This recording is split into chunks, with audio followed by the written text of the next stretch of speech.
parler de la première question dans notre catéchisme, notre série de questions-réponses, qu'on appelle Vérité fondamentale. Et quelle était la question? Est-ce que quelqu'un se souvient de la question d'abord? Voilà, quelle est la principale fin de la vie de l'homme? Et pouvez-vous me donner la réponse? On y va. La principale fin de l'homme est de glorifier Dieu et de prendre plaisir en lui éternellement. Voilà. OK, on le dit encore. La principale fin de l'homme est de glorifier Dieu et de prendre plaisir en lui éternellement. Et dans la préparation de cette étude, j'ai vu une liste de 6 manières dans la Bible où c'est spécifié que nous pouvons glorifier Dieu. Donc, ce n'est pas moi qui ai fait la recherche pour trouver ces choses, mais j'étais béni en réfléchissant sur là. J'ai dit, à la fin de l'étude, je devrais donner ces 6 choses. Mais vous savez comment ça marche, il n'y a jamais en tout cas, comment ça marche pour moi, il n'y a jamais assez de temps. Et donc, j'ai décidé de revenir là sur ça ce soir et de faire une partie ce soir et peut-être l'autre partie la semaine prochaine. Quand on veut glorifier Dieu, on a terminé même dimanche avec le verset en 1 Corinthiens 10, 31, qui dit « Soit donc que vous mangez, soit que vous buviez », donc c'est des choses banales de la vie, mais des choses qui peuvent causer problème, parce qu'en fait c'est le sujet de ces chapitres en Corinthe. Est-ce qu'on boit, est-ce qu'on mange des viandes sacrifiées aux idoles, et donc il dit, ok, dans tous ces sujets qui pourraient porter controverse, voici ce qui sera notre guide. Faites tout pour la gloire de Dieu. Voilà. Donc on voit qu'on peut manger à la gloire de Dieu. On peut boire à la gloire de Dieu. Mais quelles sont les autres choses qui glorifient Dieu quand on le fait dans nos vies, quand on le pratique dans nos vies? Josué chapitre 7, c'est quoi David? Akan. Voilà, c'est l'histoire de Akan et son péché. Et Josué vient à Akan lorsqu'il est identifié d'une manière surnaturelle. C'est lui le voleur, il avait volé des choses et puis les avait cachées. Et il dit au verset 19, Josué dit à Akan, « Mon fils. » Ça exprime le fait qu'il y a une certaine tendresse de la part de Josué envers cet homme, même s'il doit être confronté. Il dit, « Mon fils, donne gloire à l'Éternel, le Dieu d'Israël, et rends-lui hommage. » Attends, Akan, le voleur, Akan, le menteur, peut glorifier Dieu, peut rendre hommage à Dieu. Comment est-ce possible? Josué lui dit, qu'est-ce qu'il lui dit là? « Dis-moi donc ce que tu as fait et ne me le cache point. » Alors dites-moi, comment est-ce qu'on peut glorifier Dieu? Quelle est une manière de glorifier Dieu que nous voyons dans ce verset?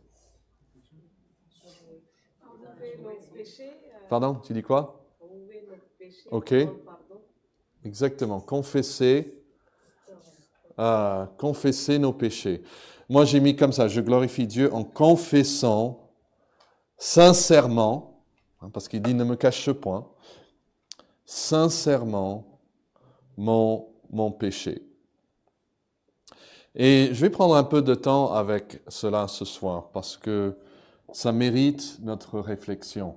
Nous pouvons glorifier Dieu, je glorifie Dieu en confessant sincèrement mon péché. À quand le menteur, le voleur, il a l'occasion, il a la possibilité de glorifier Dieu. Dieu doit retenir la gloire de sa justice en tout temps. Et quand le pécheur confesse devant Dieu son péché, il pointe le doigt pour la faute, non pas à Dieu, mais à lui-même, et ça glorifie le Seigneur. Et on voit ça dans le psaume 51. Est-ce que vous pouvez trouver ça? Même à côté de Josué 7, 19, vous pouvez mettre psaume 51, les versets 5 et 6. Parce que c'est David ici, il nous donne un exemple de comment la confession du péché glorifie Dieu. Psaume 51, versets 5 et 6. David, c'est le psaume 51, si vous ne le savez pas, c'est vraiment le psaume de la repentance. Vous devez penser à ça. Dès que vous entendez 51, c'est le psaume de sa repentance. Après son péché, d'adultère, de meurtre, il revient à Dieu. Et au verset 5, il dit, « Car je reconnais mes transgressions et mon péché est constamment devant moi. J'ai péché contre toi seul et j'ai fait ce qui est mal à tes yeux. » Alors notez cela maintenant, verset 6. « En sorte que tu seras juste dans ta sentence, sans reproche dans ton jugement. » Voyez ce qu'il dit là à Dieu? Je reconnais que j'ai péché contre toi. C'est pas toi qui as péché contre moi. C'est moi qui ai péché contre toi seul. Et j'ai fait ce qui est mal à tes yeux. Souvent, les gens sont prêts à vous dire que Dieu a fait ce qui est mal à leurs yeux. Mais là, il dit, non, je reconnais, en fait, c'est tes yeux qui sont plus importants. C'est ton évaluation qui est plus importante que la mienne. J'ai fait ce qui est mal à tes yeux. En sorte, et je dis cela, en sorte que Dieu, tu sois juste quand tu juges. Et c'est bien de mettre à côté de ce verset 6, la référence Lamentation 1.18. Lamentation 1.18. Est-ce que quelqu'un peut trouver et me lire Lamentation? C'est Lamentation de qui? Voilà, donc ça se trouve juste après le livre de Jérémie. Et là, ça parle du jugement de Dieu sur Jérusalem. Okay? C'est réellement une lamentation sur la défaite de Jérusalem. Parce que Jérusalem est détruite par les Babyloniens. Et qu'est-ce qu'il dit là au verset 18? Premier chapitre, verset 18. Quelqu'un peut lire? Miché, merci. L'Éternel est juste, car j'ai été rebelle à ses ordres. Écoutez-vous tous, peuple, et voyez ma douleur. Les vierges et les jeunes femmes sont allées en captivité. Voilà, il fait comme si c'est Jérusalem, toute la ville qui parle, ici. Et il dit, l'Éternel est juste, car j'ai été rebelle à ses ordres. Il ne minimise pas la douleur. Regardez, voyez ma douleur. On est parti en captivité. Il ne minimise pas la douleur, mais il dit que Dieu est juste en envoyant toute cette douleur. Pourquoi il dit « Car j'ai été rebelle à ses ordres ». Alors, reconnaître et admettre ses propres péchés absout Dieu de toute faute morale.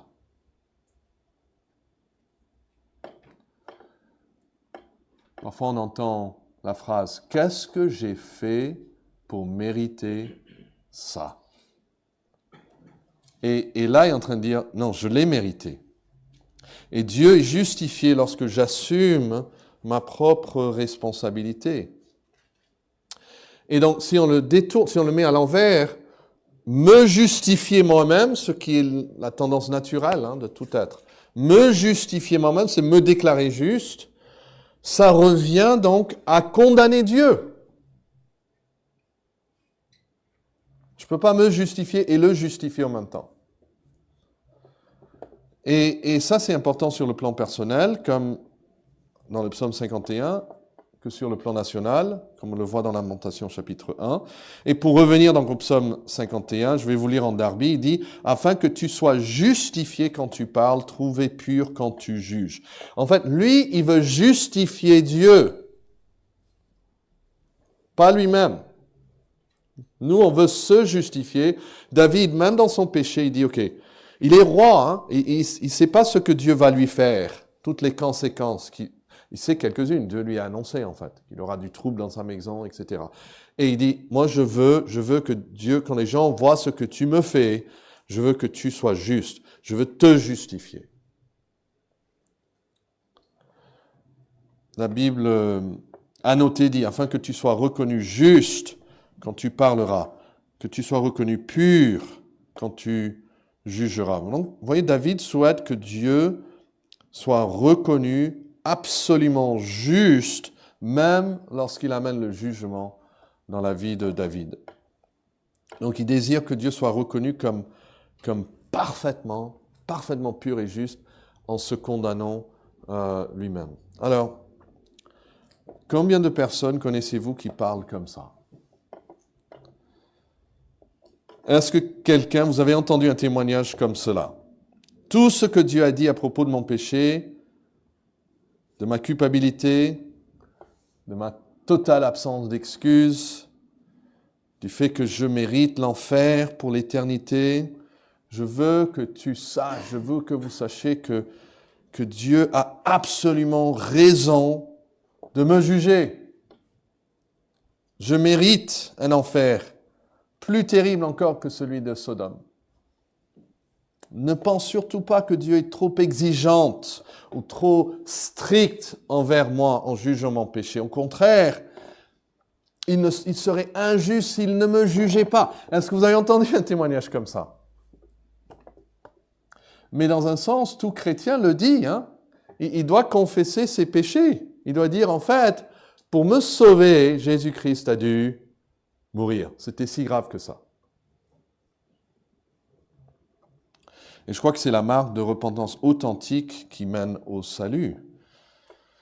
Désirer justifier Dieu dans sa condamnation des pécheurs. Et donc, je reviens sur la vérité inverse.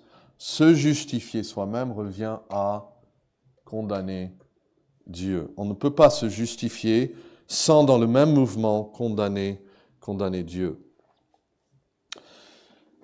Je me rappelle avoir lu, et donc aujourd'hui j'ai demandé à ma femme qu'elle m'aide à trouver la citation de Anne Judson. Elle est partie avec son mari en 1812 des États-Unis en bateau pour aller en Inde, et puis dans un autre pays comme missionnaire, et elle est morte là-bas, vraiment dans des circonstances extrêmement pénibles. Mais elle était adolescente, elle avait 16 ans lorsqu'elle a commencé à penser sérieusement de Dieu et de sa justice. Et elle raconte un peu son témoignage. Elle dit ceci, je cite, donc c'est une adolescente. Je ne pouvais pas supporter l'idée que Dieu était un Dieu souverain et qu'il avait le droit d'appeler les uns et de laisser les autres périr. Loin d'être miséricordieux, en appelant certains, je pensais qu'il était cruel de sa part d'envoyer même une de ses créatures en enfer pour sa désobéissance. Elle n'accepte pas que Dieu juge même une créature pour sa désobéissance. Et puis, la même année de ses 16 ans, elle lisait un livre chrétien qui parlait de la justice de Dieu. C'est intéressant que c'est surtout la justice de Dieu après qu'il l'a amené vers le Seigneur comme son sauveur. Il a dit, « J'ai acquis une nouvelle vision du caractère de Dieu. Sa justice manifestée dans la condamnation des impénitents obstinés que j'avais auparavant considérés comme cruels m'apparaissait maintenant comme l'expression de sa haine du péché et de sa considération pour le bien des êtres en général. La vision de sa pureté et de sa sainteté remplissait mon âme d'émerveillement et d'admiration. Et c'est ça qui l'a conquise et qui l'a attirée vers Dieu. Et donc en 1812, quand elle avait 22 ans, elle a dit « Si j'avais 1000 vies, je les donnerais toutes pour le Christ. Et si Dieu me jetait en enfer, je ne pourrais que dire « Tu es juste ». C'est frappant, non? Si Dieu me jetait en enfer, je ne pourrais que dire « Tu es juste ». Et David veut que Dieu soit reconnu parfait, même s'il juge. Je lis encore dans le Darby. Contre toi seul j'ai péché, et j'ai fait ce qui est mauvais à tes yeux, afin que tu sois justifié quand tu parles, trouvé pur quand tu juges. Et je veux noter encore 2 autres références avec vous là-dessus. Daniel 9, est-ce que vous pouvez trouver Daniel, et puis un en Néhémie. Daniel chapitre 9. Et je souligne cela parce qu'on en parle en fait très peu de la justice de Dieu dans la condamnation des pécheurs. C'est pas un sujet qui motive forcément les gens. C'est pas avec cela qu'on va attirer les foules. Mais c'est vrai. Daniel 9, je commence au verset 13. Daniel ici prie le Seigneur, il confesse les péchés de la nation. C'est un peu comme Jérémie en Lamentation 1, il parle pour la nation. Et il dit, Daniel 9, 13, « Comme cela est écrit dans la loi de Moïse, toute cette calamité est venue sur nous, et nous n'avons pas imploré l'Éternel notre Dieu, nous ne nous sommes pas détournés de nos iniquités, nous n'avons pas été attentifs à ta vérité. » L'Éternel a veillé sur cette calamité et l'a fait venir sur nous, car l'Éternel, notre Dieu, il est quoi? Il est juste dans toutes les choses qu'il a faites. Mais nous n'avons pas écouté sa voix. Voyez comment Daniel prie, confesse les péchés d'Israël, reconnaissant la justice de Dieu dans leur situation. Il est en captivité, il souffre déjà, loin, il habite loin, loin, loin de Jérusalem. Et il reconnaît que les actions de Dieu sont justes et que c'est le peuple qui a péché. Donc ça souligne sa compréhension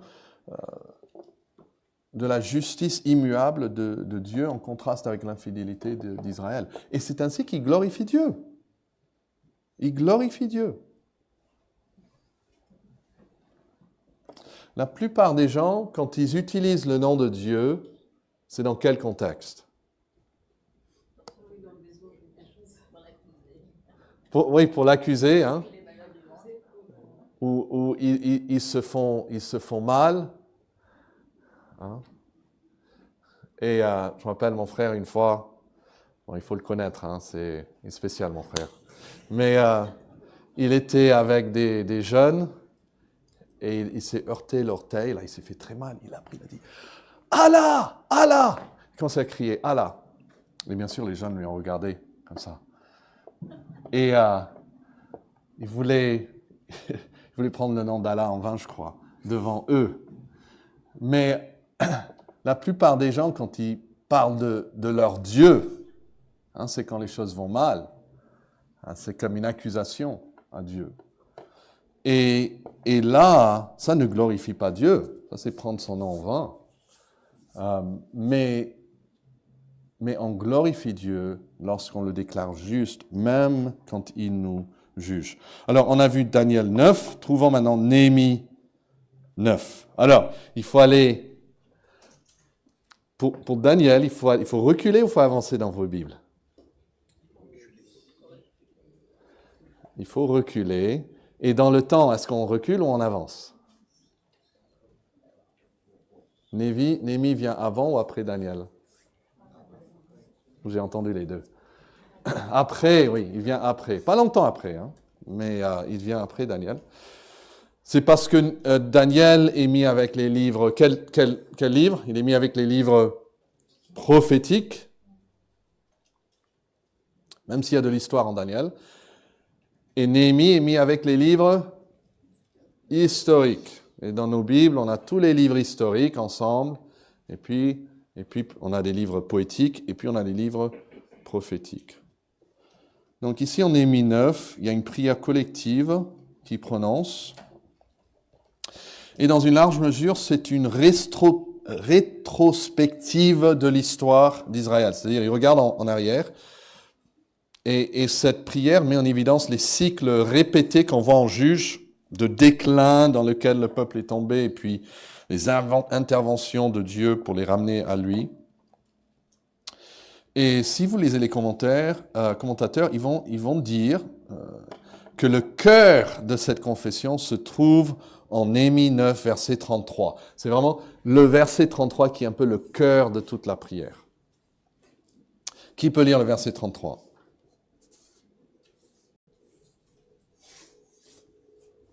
Quelqu'un?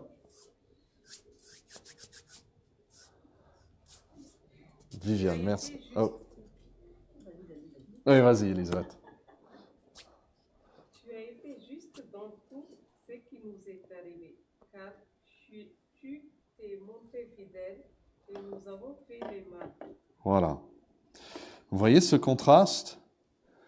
Tu es juste dans tout ce qui nous est arrivé. Hein? Il parle de toutes ces punitions, tout ça, et puis la grâce de Dieu qui intervient.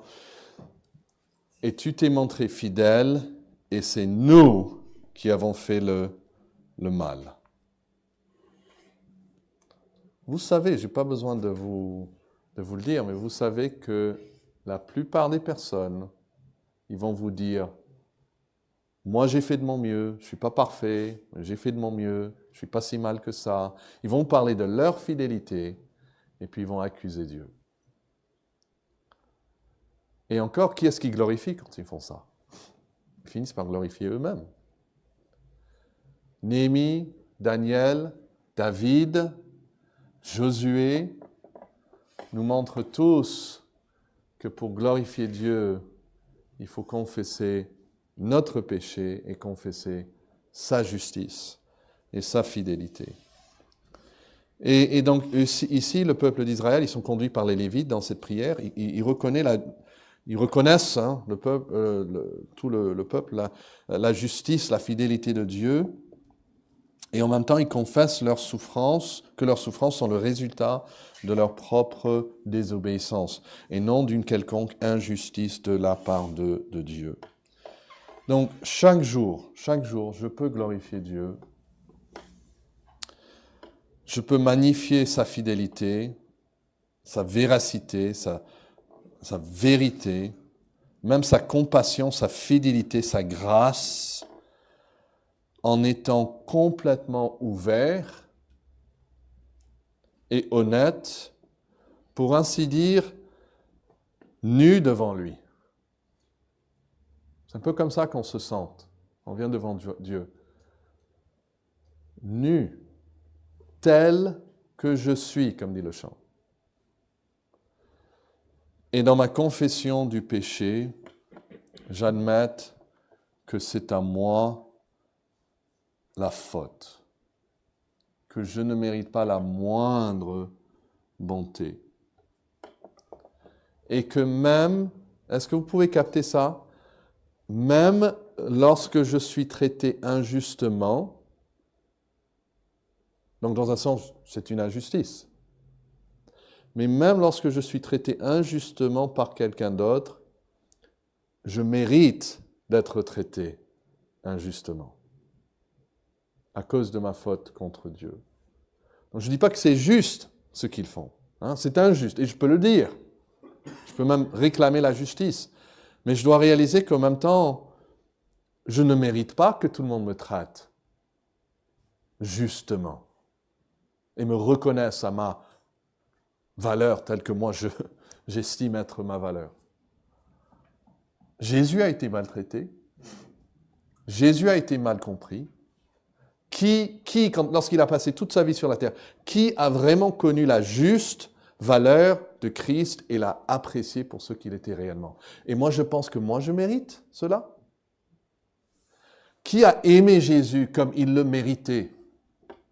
Qui l'a apprécié pour toute la bonté? La Bible dit qu'il allait partout, il faisait le bien. Qui a vraiment apprécié Jésus pour tout le bien qu'il leur a fait? Pensez à ses disciples. Est-ce qu'ils ont vraiment apprécié tout ce que Jésus a fait pour eux? Et parfois, nous, on serre, et on serre, et on serre, et on ne se sent pas apprécié. On se dit, mais quand même, c'est injuste.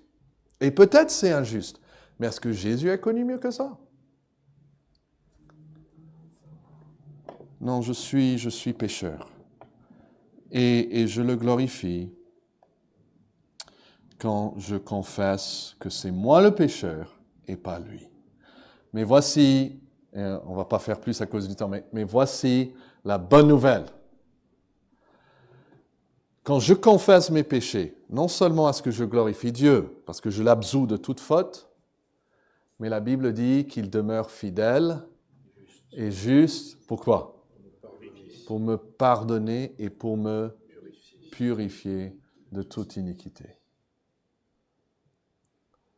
Et il n'y a personne, même s'il a fait ce que Akan a fait, même s'il a fait ce que David a fait, même s'il a fait ce qu'ont fait le peuple d'Israël en Lamentation 1, ou en Daniel 9, ou Néhémie 9, même si vous avez fait tous ces péchés, et encore plus, il n'y a personne qui vient sincèrement à Dieu en confessant ses péchés pour lui donner la gloire, qui ne sera pas pardonné et purifié quand il vient à Jésus-Christ.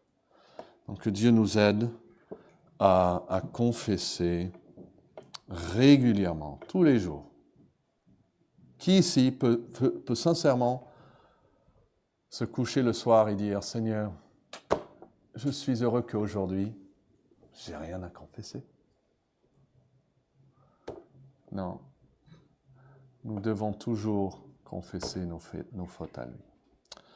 Voilà, prions ce soir.